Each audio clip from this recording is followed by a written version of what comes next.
പകൽഹാം യുദ്ധം കഴിഞ്ഞിട്ട് ഒരു വർഷം കഴിഞ്ഞു. മലയാളിയായ രാമചന്ദ്രൻ മരിച്ചത് നിങ്ങൾക്ക് എല്ലാവർക്കും അറിയാം. അയാളെ കമിഴ്ത്തി കടത്തിയിട്ട് വെടിവെച്ച് കൊല്ലുകയാണ് ചെയ്തതെന്നും പറഞ്ഞിട്ടുണ്ട്.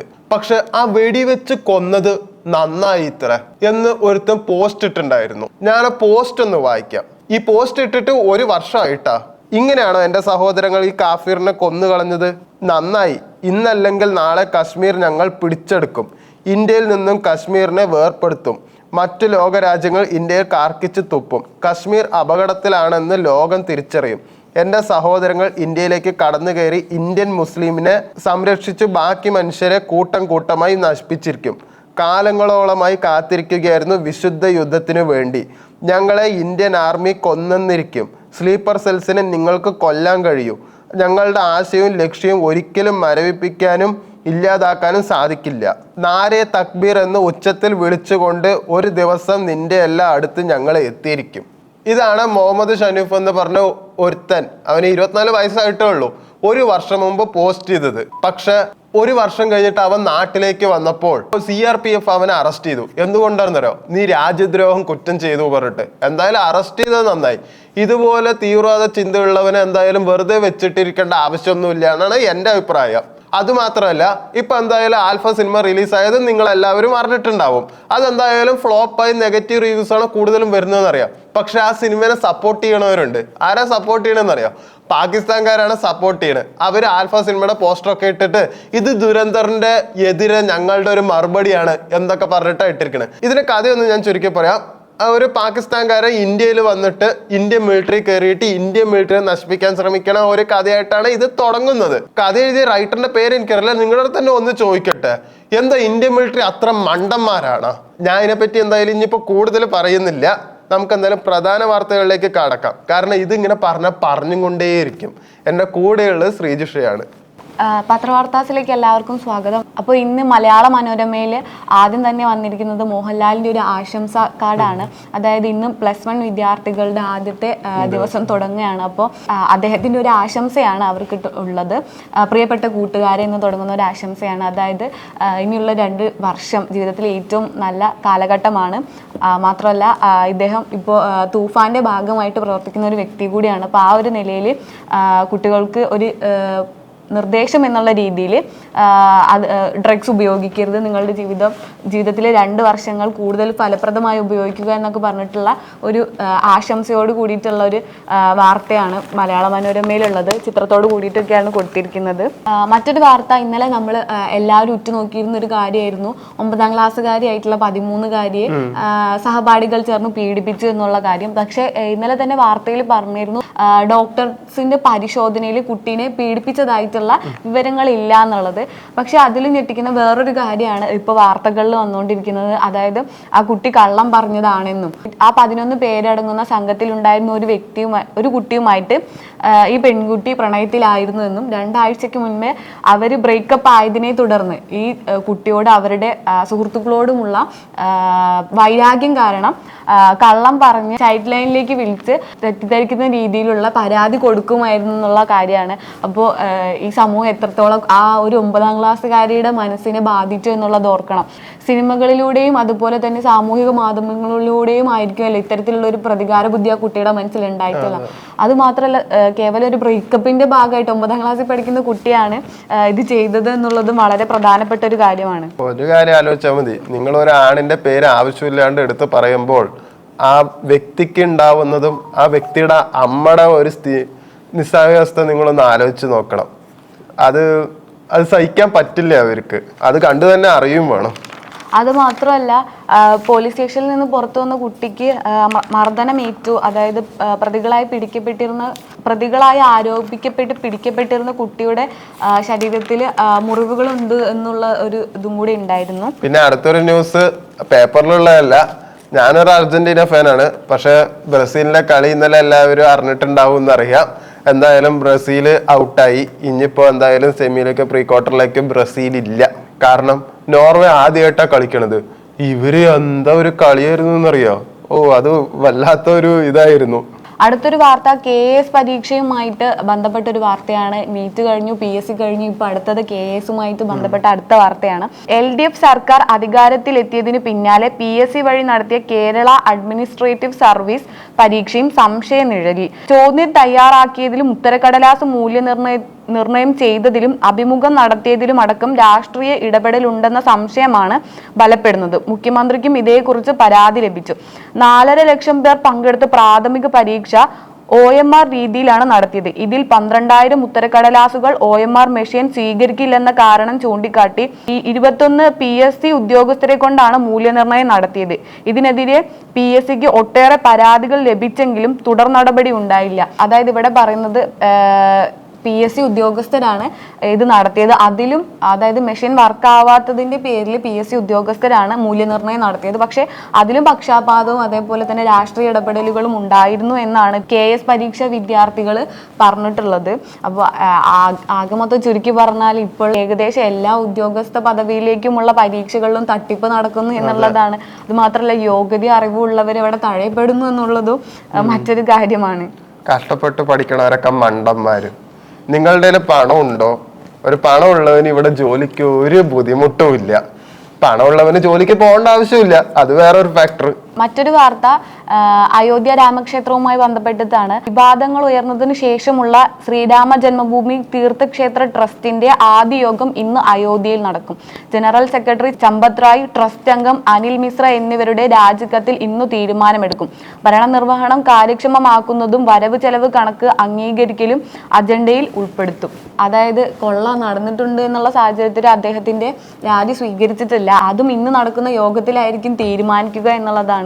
ഇവിടെ ഇവർ തുടർന്ന് പോകാനുമുള്ള സാധ്യതയുണ്ട്, അല്ലാത്തതിനുള്ള സാധ്യതയുണ്ട്. പക്ഷെ തുടർന്ന് പോയാൽ വീണ്ടും കൊള്ളകൾ നടക്കും എന്ന് കണ്ടു തന്നെ അറിയണം. പക്ഷെ നമ്മളുടെ ഇത്രയും ഒരുപാട് വിശ്വാസികളുടെ അത്രയും സമ്പാദ്യമാണ് അവിടെ നഷ്ടപ്പെടുന്നത് എന്നുള്ള കാര്യം കൂടി ഇതിൽ ഓർമ്മപ്പെടുത്തേണ്ട കാര്യമാണ്.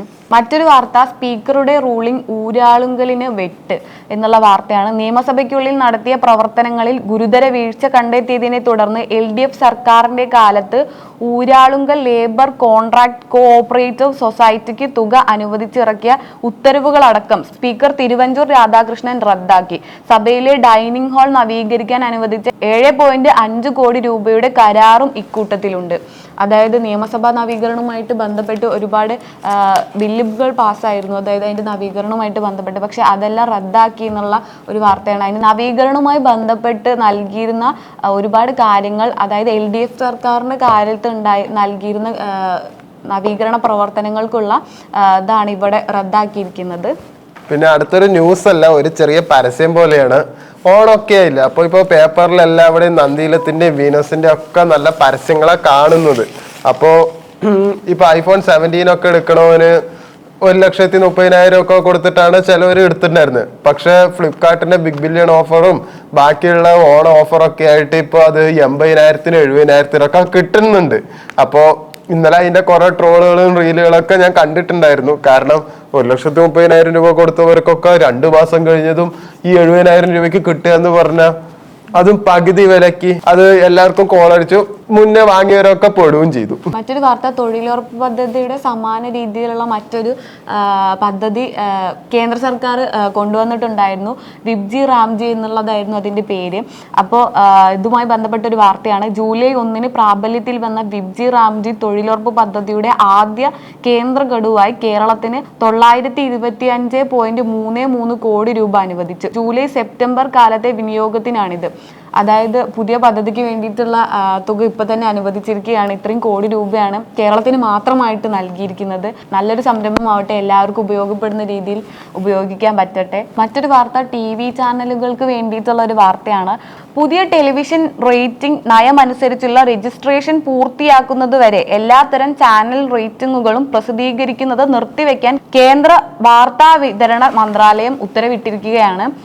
നേരത്തെ വാർത്താ ചാനലുകളുടെ റേറ്റിംഗ് ഏർപ്പെടുത്തിയ വിലക്കാണ് ഇപ്പോൾ എല്ലാ ചാനലുകൾക്കും ബാധകമാക്കിയിരിക്കുന്നത്. ഇതോടെ രാജ്യത്തെ ടെലിവിഷൻ റേറ്റിംഗ് സംവിധാനം തൽക്കാലത്തേക്ക് നിലയ്ക്കും എന്നുള്ളതുമാണ്. അതെങ്ങനെയാണെന്ന് അറിയില്ല. കാരണം റേറ്റിംഗ് എത്രത്തോളം കൂടുന്നു അങ്ങനെയാണ് ടെലിവിഷൻ ചാനലിന്റെ ന്യൂസ് ചാനലിന്റെ ഒക്കെ വരുമാനം തീരുമാനിക്കുന്നത്. അപ്പോൾ ഈ റേറ്റിംഗ് കൂടുന്തോറും വരുമാനം കൂടുന്നാണ് പറയാറുള്ളത്. ഇപ്പോൾ ഒരു പ്രോഗ്രാം തുടങ്ങുമ്പോൾ അതിന്റെ റേറ്റിംഗ് എത്രയാണെന്ന് നോക്കും. റേറ്റിംഗ് കൂടുതലാണെങ്കിൽ അതിന് വരുമാനം കൂടും, അതപ്പോൾ പ്രേക്ഷകർ ഉണ്ടാവുന്നതാണ് കണക്ക്. അതിന്റെ പ്യുവർ ബിസിനസ് നമുക്കറിയില്ല. പക്ഷെ ഇങ്ങനെ വിലക്കുകയാണെങ്കിൽ ഇതിലിപ്പോ അപ്പോൾ ചാനലിലേക്ക് അതൊക്കെ ഒരു അടിയാവും എന്നാണ് എനിക്ക് തോന്നുന്നത്.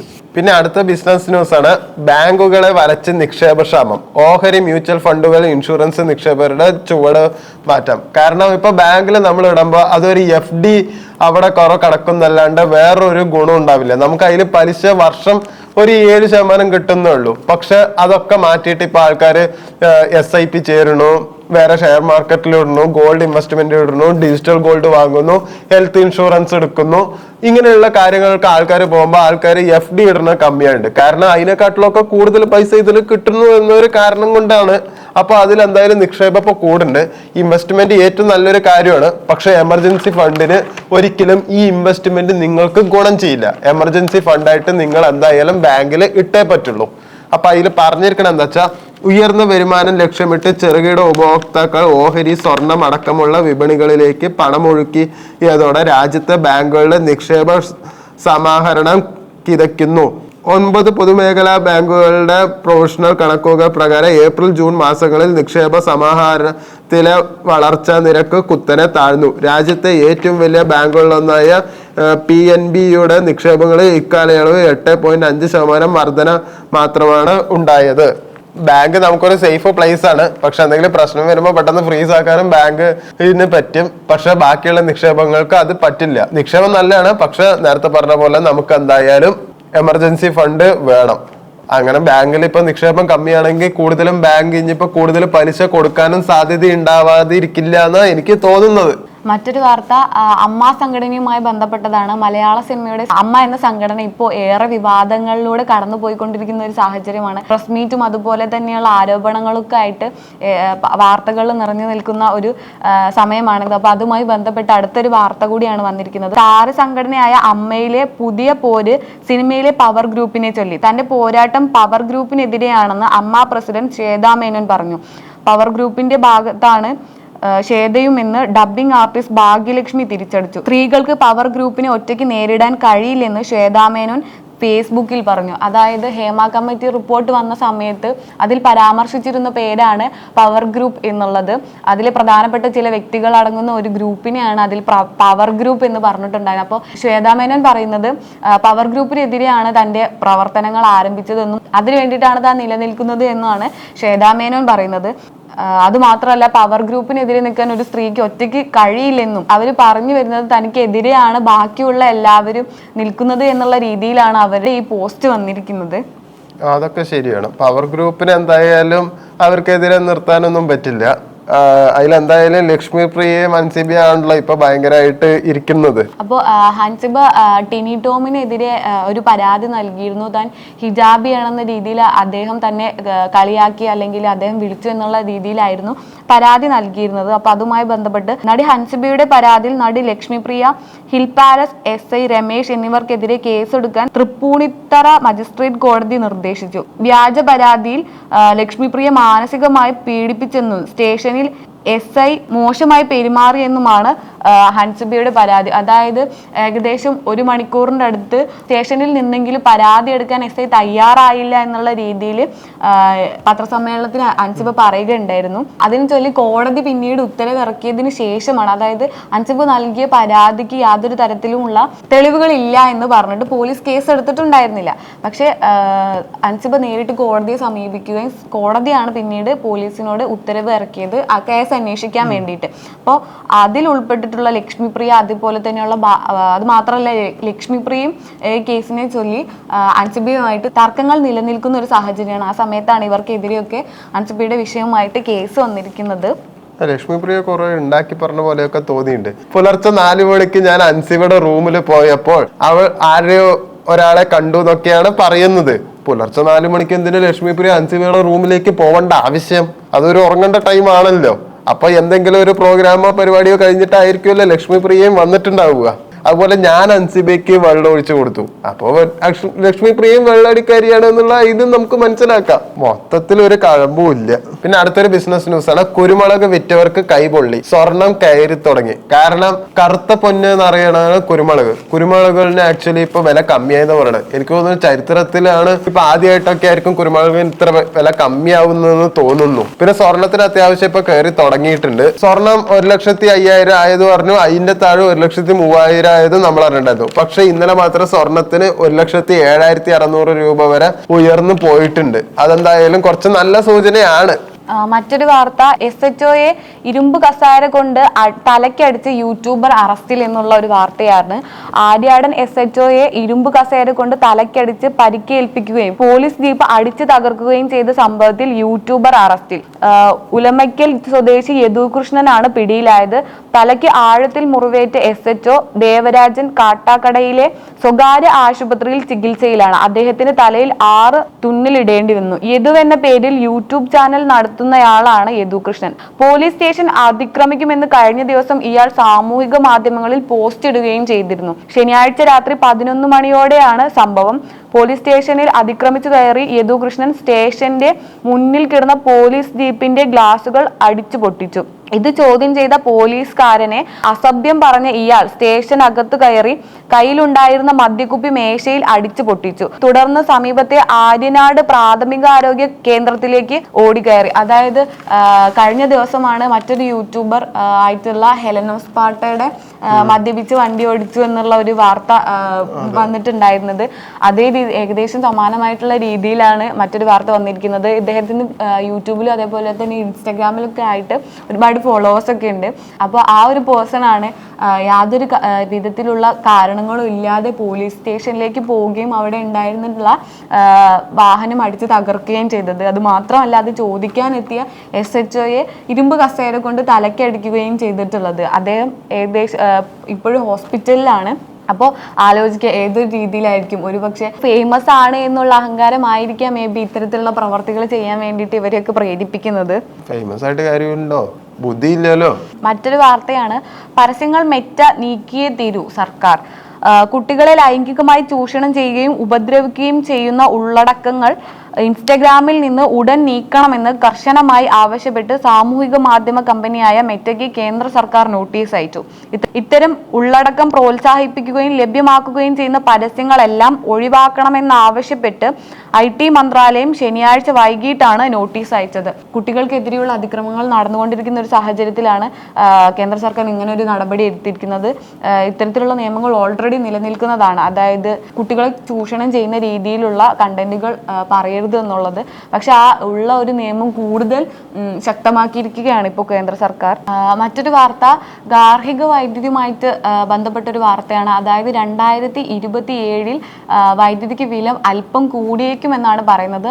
അടുത്ത വൈദ്യുതി നിരക്ക് പരീക്ഷണത്തിൽ എനർജി ചാർജിൽ കാര്യമായ വർധന ഉണ്ടാകില്ലെങ്കിലും ഫിക്സഡ് ചാർജിൽ നേരിയ വർധന ഉണ്ടാകുമെന്ന് സൂചന. സംസ്ഥാനത്ത് 2027 ഏപ്രിൽ 1 ആരംഭിക്കുന്ന അടുത്ത നിയന്ത്രണ കാലയളവിലേക്കുള്ള വൈദ്യുതി നിരക്ക് നിശ്ചയിക്കാൻ KSEB നടപടി തുടങ്ങി. അതായത് വൈദ്യുതിയുടെ ചാർജ് വീണ്ടും കൂടുമെന്നുള്ളതാണ് നമുക്ക് പറയാൻ കഴിയുന്നത്.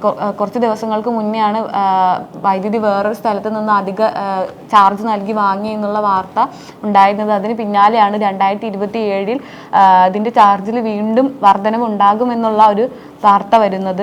ഇന്നത്തെ പത്രവാർത്തകൾ ഇവിടെ അവസാനിക്കുന്നു. വീണ്ടും പത്രവാർത്തകളുമായി നാളെ കാണാം. നന്ദി, നമസ്കാരം.